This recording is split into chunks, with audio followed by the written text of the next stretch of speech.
Leta zunze ubumwe za Amerika zamaze kwemeza kujya i Lubaya ndetse agomba kujya gucukurwa amabuye y'agaciro yo mu bwoko bwa Gufata. 15% k'amabuye yose ava ku isi yo muri n'ubwoko bwa Gufata ava muri Repubulika Iharanira Demokarasi ya Congo. Lubaya ndetse iherereye muri teritwari ya Masisi imaze imyaka 2 kontororwa na M23 kuva mu mwaka 2024 kugeza n'ubu ngubu. M23 ikaba yarafashe ihambuye abarwanyi barwana ku ruhande rwa leta y'Kinshasa. Perezida Antonio Felix Tshisekedi nyuma yo kubona ko gutsinda M23 bikomeye ndetse no gukoresha imbaraga bikomeye yatangiye gukoresha ubwenge burimo no guteranya Leta zunze ubumwe za Amerika na M23. Abantu benshi batunguwe n'iki cyemezo cya Perezida Antonio Felix Tshisekedi, mu gihe M23 yo abayobozi bayo barimo Colonel Nanga bahise batera hejuru bakavuga ko Perezida Tshisekedi nta burenganzira afite bwo gutanga Hanada kontora. Leta zunze ubumwe za Amerika mu gisubizo basubije M23 bavuze ko M23 bafata nk'umutwe w'iterabwoba kandi umutwe witwaje intwaro utemewe ndetse wanavogereye igihugu ukarenga n'imbibi kandi ushyigikirwa n'igihugu cy'igituranyi, bivuze ko nta burenganzira bafite bwo kuba bari muri icyo gihugu cya Repubulika Iharanira Demokarasi ya Congo. Leta zunze ubumwe za Amerika zifata Antonio Felix Tshisekedi nka perezida w'igihugu nubwo hari intambara yabaye agatsindwa bimwe mu bice akabyamburwa, ariko ntibikuraho ko ari we perezida w'icyo gihugu warahiriye afashe ku idarapo ko agomba kuyobora icyo gihugu. M23 kugeza ubu ntiremera kuza kurekura Lubaya ndetse n'ibindi bice byose byo muri Congo, mu gihe Leta zunze ubumwe za Amerika icyifuza ari uko M23 yashyira intwaro hasi ibintu bitaraba nabi. Gufata abayobozi bayo bose no gufata abayobozi b'u Rwanda byo biri hehe se, bihuriye he n'ino nkuru? Dore ko Leta zunze ubumwe za Amerika mu magambo yabo nk'uko byanatangajwe n'umujyanama Perezida Donald Trump mu bya Afurika Mossad Barus, yatangaje ko bamwe mu bayobozi abari bo bose bagize uruhare mu ntambara y'Iburasirazuba bwa Repubulika Iharanira Demokarasi ya Congo bagomba gutabwa muri yombi ndetse bakanaryozwa ibyaha bakoze byo kurengera ubusugiye ndetse n'inzirakarengane zirenga miliyoni ndetse z'abantu bahapfiriye. Umwe mu bagabo bakora itangazamakuru hano mu Rwanda witwa Kandi yaragize ati, iriya ntambara iri kubera muri Repubulika Iharanira Demokarasi ya Congo ishobora kuzarangira no yiswe jenoside, kandi iyo jenoside nibareba nabi izashyirwa ku Rwanda. Ibyo ngibyo uyu mugabo yabivugaga yari mu kiganiro na Njira Mutabaruka ndetse umunyamakuru asanzwe akorana mu kiganiro cyitwa Rirarashe. Bateye comments bari kwanaliza ku bya politike bavuga ku ntambara iri kuba mu Burasirazuba bwa Congo, dore ko ibihugu byinshi byahagurukiye u Rwanda mu kubishinja no gufata ibihano. Muri ibyo bihugu na Leta zunze ubumwe za Amerika muzongeremwo kuko nabwo ubwazo zirashaka ko iriya ntambara ihagarara, none bikanakubitaho yuko yamaze gusenya amabuye y'agaciro. Uzafata imbwa ushyira ahantu hari inyama cyangwa se uyegereza ahantu hari inyama, nihava uzamenye ko iyo ngiyo atari imbwa. Icyo nshatse kuvuga si ugutukana, ahubwo icyo nshatse kuvuga nta muntu, nta gihugu, nta n'icyo ari cyo cyose, nta n'uwo ari we wese washyirwa ahantu hari ibuye ry'agaciro cyangwa se amafaranga ngo umuntu niyo byaba ari ukwasiga ubuzima. Noneho igihugu nka kiriya kiba gifite imbaraga kizi ko gihanganye n'ibindi bihugu. Ubundi amabuye ya Gufata Leta zunze ubumwe za Amerika zajyaga zikoresha zayavanaga mu gihugu cy'Ubushinwa, dore ko igihugu cy'Ubushinwa aricyo kiyatunganya ndetse kikayageza muri Leta zunze ubumwe za Amerika, akifashishwa gukoresha izo telefone urimo uranyumviraho, iyo laptop urimo urandeberaho, iyo televiziyo urimo uranyumviraho. Ayo mabuye y'agaciro yose rero yavanwaga mu Bushinwa yageraga muri Leta zunze ubumwe za Amerika ari ku giciro cyo hejuru, kugeza nubwo Perezida Donald Trump nawe azamura ibiciro ndetse by'imisoro cyangwa se acacinga Leta z'Ubushinwa. Ibyo ngibyo rero ntabwo byatuma Donald Trump rero amabona amabuye nk'ariya y'agaciro ku buntu, ku masezerano kandi mu bihe bitagoye, ari intambara gusa ari ukuvanamwe abarwanyi bahafashe, ubundi akakorera ubucukuzi bw'imyaka n'imyaka ikihirika, ndetse na Repubulika Iharanira Demokarasi ya Congo nayo ikabyungukiramo kugira amahoro. Ibyo ngibyo byirengagiza nibyo tugiye kuvuga uyu munsi. Njye akazi kanjye ni ukukugezaho amakuru acukumbuye yizewe, ibya politike, imyidagaduro ndetse n'amakuru abera ku isi hose. Amazina yanjye nitwa Olivier.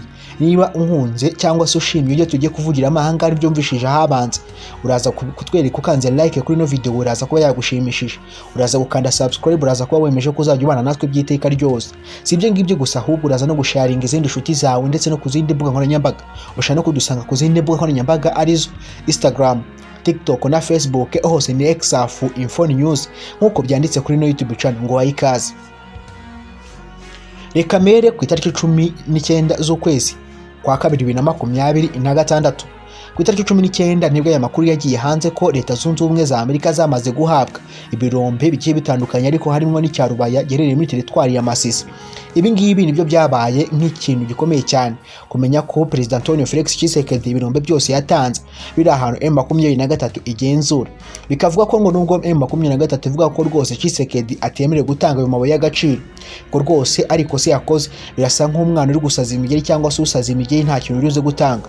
Tugaruke inyuma gatoya cyane, teritwari cyangwa se n'ahandi hantu hose hagenzurwa na M23 yahafashe ihambuye soyi, yahafashe ihambuye abakomando ndetse n'abarwanyi n'ihuriro ry'ingabo zirwana ku ruhande rwa leta y'Kinshasa, ndetse uwari uyoboye igihugu ni President Antonio Felix Tshisekedi.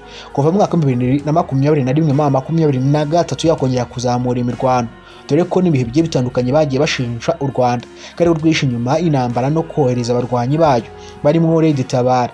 Isibye n'abo ngabo barimo n'abasirikare ba RDF n'abandi bakongomani bake bari barigomeye kuri Kinshasa. Ibyo ngibyo rero bigahita bikuritirana nko ari bo baje guteza umutekano muke muri Repubulika Iharanira Demokarasi ya Congo.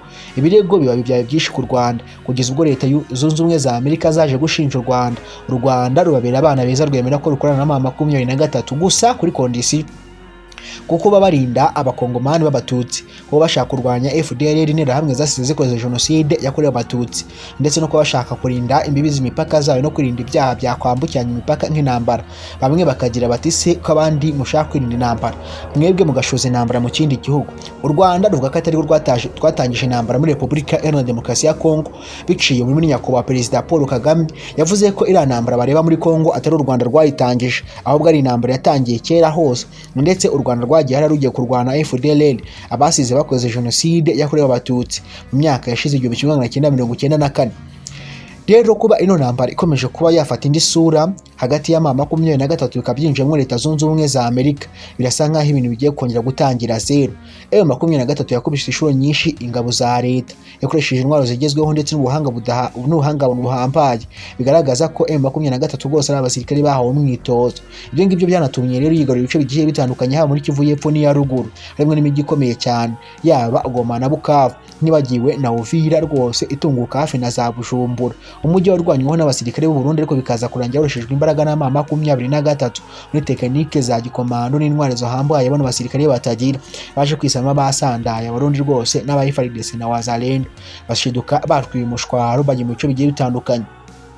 Ariko Leta Zunze Ubumwe za Amerika zahise zihamagara Perezida Paul Kagame nk'uko byemejwe na Mossad Barrows. Bavuga ko bahamagaye Perezida Paul Kagame bakamuha amasaha make cyane kuba kuye abasirikare muri Uvira. Abasirikare ba M23 batangaje ko bagiye kuva muri Uvira ariko ntibavayo.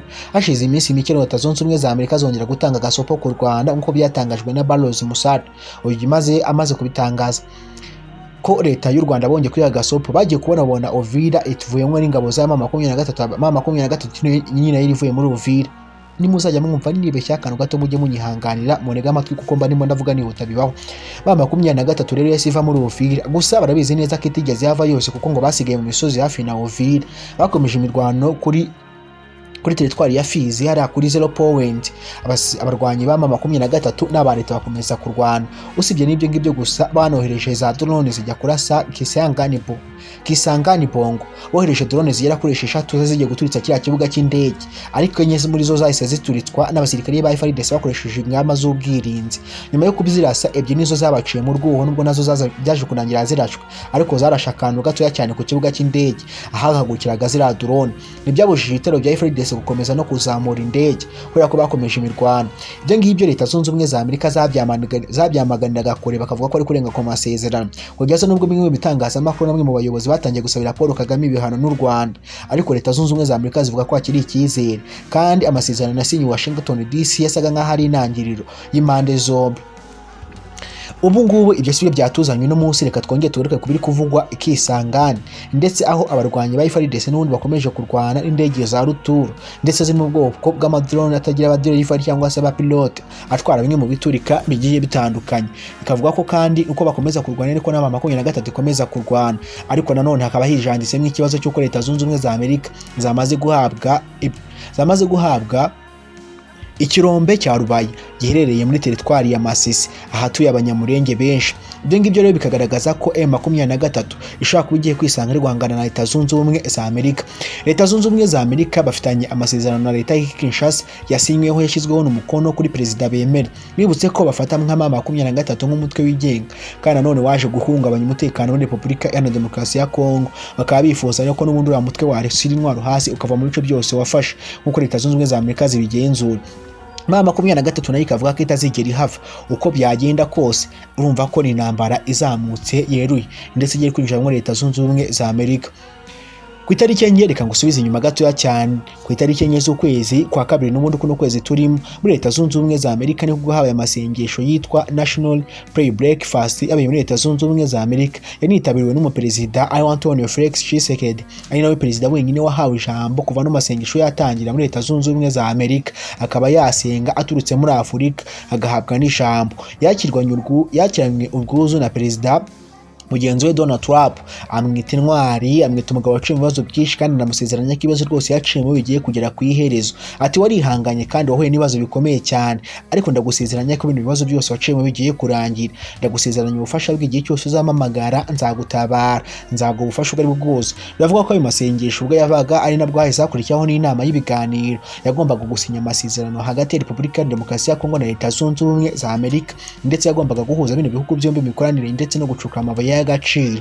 Leta Zunze Ubumwe za Amerika ziremera zigashimuta perezida w'igihugu nka Nicolas Maduro ndetse zikataka Venezuela ndetse na Iran, dore ko bikora ko n'ubundi intambara igiye gutangira. Ubundi ngo we urinde uri M23 azakurebera izuba, kandi icyo bashaka amabuye y'agaciro agomba kujya kuzamura ubukungu bwa Leta Zunze Ubumwe za Amerika. Igisubizo bahaye M23 yijoshotaga isa nk'ibwa Leta Zunze Ubumwe za Amerika kari igenzura ibice byose rwose Leta ya Kinshasa yabahaye. Bababwiye ko rwose bariya nubwo bafashe ibice bigiye bitandukanye ariko nta kintu bashinzwe muri Leta Zunze bashinzwe muri Repubulika ya Demokarasi ya Congo, ndetse ko perezida wemewe ari Antonio Felix Tshisekedi watowe n'abaturage kandi rwose bigaragara isi yose ko ari we perezida w'icyo gihugu. Afite ububasha bwo gukorana n'uwashaka rero mu rwego rwo kugira bazamura ubukungu no guhagarika intambara i Kinshasa. Ndetse bamwe bakabona ko ino ntambara perezida Antonio Felix Tshisekedi impamvu yafashe uno mwanzuro ariko yabonaga nta kundi kuntu yabigenza, kandi yabonaga ko yarushijwe imbaraga n'abariya barwanyi ba M23 agahita afata umwanzuro wo kohereza no gufata amasezerano ya Washington DC akemera gutanga ibirombe bigiye bitandukanye. Ariko nanone akaba yatangaje ko kugira ngo kiriya kirombe cya Lubaya kizubakwe neza ndetse kinamere neza ku buryo n'abazacukuramo amabuye y'agaciro batazahuriramo n'ingorane zikomeye cyangwa se impanuka zigiye zitandukanye, kizashorwamo ari hagati ya miliyoni 50 z'amadolari na miliyoni 150 z'amadolari mu rwego kugira ngo kizasanwe cyubakwe neza uburyo kitazateza impanuka. Leta Zunze Ubumwe za Amerika rero zikaba ziteguye gushora ndetse no gukora ibyo byose biri gusabwa, kubera ko n'ubundi babizi ko neza bazabigaruza. Ziramodo cyangwa se ari amabuye y'agaciro mwumva Leta Zunze Ubumwe za Amerika impamvu zitari buze kuyahara. Reka nkubwire impamvu eshanu zumvikana zishobora gutuma Leta Zunze Ubumwe za Amerika zishobora kurwana na M23 kugira amabuye y'agaciro bayigarurire cyangwa se biriya birombe. Icyambere nuko Leta Zunze Ubumwe za Amerika ari igihugu gikomeye cyane ku isi ndetse giteye ubwoba. Icyakabiri nuko Leta Zunze Ubumwe za Amerika zifite ibindi bihugu bihanganye kandi bishaka kuyikura gukora Leta Zunze Ubumwe za Amerika ku mwanya wa mbere, byaba mu ikoranabuhanga, mu gisirikare ndetse n'ibindi mu bukungu. Icyagatatu nuko Leta Zunze Ubumwe za Amerika ari amabuye y'agaciro bayakeneye kugira bayakoresha ibikorwa byinshi bigiye bitandukanye, birimo gucura intwaro zigiye zitandukanye zaba izoroheje n'iza kirimbuzi. Ikindi ni gukora amamoteri ndetse y'imodoka, ay'indege, yewe usibye n'ibyo ngibyo amabatiri akoreshwa mu modoka nk'aya hybrid, amatelefone ndetse n'izindi zigiye zitandukanye.